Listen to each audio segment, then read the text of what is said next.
Hey everyone, I'm here with Jackie Lapin, and we are just literally going through the day. And thank you so much for all of you that have been here today. And I know some of you might be watching this as a recording, but we're just very excited, and I'm delighted to have so many great experts sharing so much expertise. So what we've been doing today, Jackie, is talking a lot about the reality and the new reality, and how we can adapt, and how we can, or we have to change, and how we can use these downtimes and these challenging times, these difficult times, to our advantage. And there's a lot of things that we can do that we couldn't do before. So with all the people that you have been working with, and all the people that you support and you help with your platform, what are you finding? What are you finding? What are you identifying? And what are you sharing with people? Well, I think a lot of folks are determining there's two different buckets. What can I continue to do to market and generate revenue? And then the other market is, oh, now I can do the things that I've been sitting around and not being able to do for the last however, because I've been too busy. What goes into that bucket, and what can I take advantage of? So I think, right now everybody's trying to figure out mostly what are the financial things, the things that they can do that are revenue generating. But I think that people are starting to take stock of what's most important here. They're being safe. They have to look at where their time is best spent now, because they may also have other family considerations now at the home. They might have to do grocery shopping for their family that they didn't have to do, and they might have to take care of an elderly member of the family, etc. So it's really one of figuring out where's your time best spent, and if you do have something that you can do to generate revenue that's different than what you were doing before, what do you have to gear up for? We, for example, realized that, we have two platforms, and one is all about speaking and how to get on more speaking opportunities and find them locally. And hey, nobody's actually out there getting on stages for a while. Those meetings aren't happening. So we switched over to our radio platform, where we offer people radio shows and podcasts. Because people are sitting at home, and what are they doing? They're listening to radio shows and podcasts, and it's a perfect way for people to stay safe. So people are evaluating what in their repertoire can they do, either online or on person-to-person meetings, and still maintain their sanity. That's really the question. How do they maintain their sanity in what seems like a very out of control and insane situation? Absolutely, and that's the thing is that although it might not be helpful, I was talking with Aaron, and he was saying, look, and I know it's a great technique, obviously reframing situations. Well, look, you could have your job, and your business could be full of people.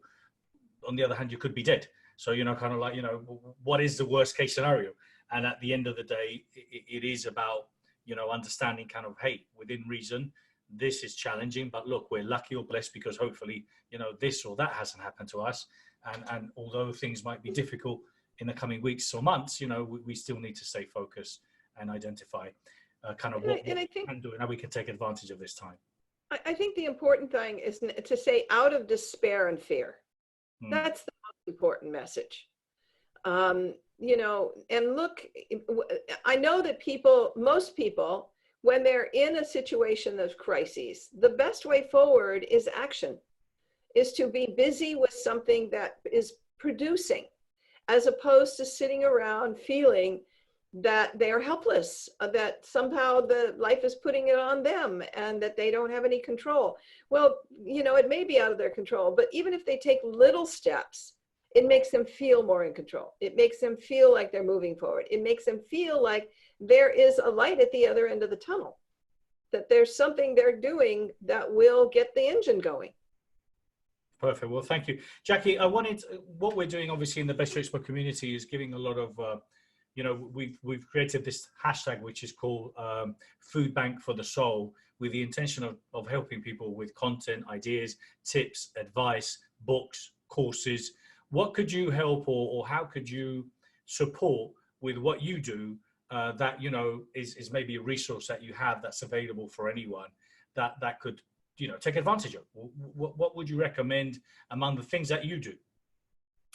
Well, there's a wonderful, if you're starting, one of the things you could be doing during this time is if you haven't done a speaker one sheet, this is a great time to be putting it together. And we have a great resource called the Relevant Strategy Sheet. And it tells people, helps them determine exactly what's going to be the right things to put in their speaker one sheet that's going to move an audience, going to move the speaker booker to want to have them on. Because what the speaker booker is looking for is what's relevant to their audience. So if they get this, this resource, it's called relevantstrategysheet.com. When they go there and they get that, then they can really better define what should go into their speaker one sheet. So this is a great thing to be doing at this time, so that they can prepare, so they can be on the launch pad when people start meeting again and get ready for that period. These are the kinds of things that get put to the back burner all the time when there's too many things to do. Hey, this is a perfect time to be doing something like that. So that is a really, really good resource that gives people a simple and easy way to start building something that they're going to need significantly. That's brilliant advice. Thank you so much, Jackie. Okay, and listen, just to finish, we've been talking about books now, some books that, have helped individuals. What would you recommend? A couple of reads, something that you've either read recently or over the years that for you is a life-changing material, evergreen, always worth reading? Well, I think a lot of Wayne Dyer's books were always for that for me. Yeah. They gave me a sense of the possibilities that I wasn't looking at and how to really shift my thinking. And they're all uplifting. And I can't think of anything better to do at a time like this than read something that's uplifting. So there's just a whole series of his books that I think are powerful and really feed the soul. And that would be a good thing to be doing at this time. Jackie, I want to thank you so much. You're always so generous with your ideas and the service that you provide. We're going to keep at it. Thank you so much, Jackie. See you soon. You got it. Take care. Remember, 7th and 8th of August, the Best You Expo in LA. So I'm planning to be there. All right. Thank you so much. Take care. Bye. Bye, darling.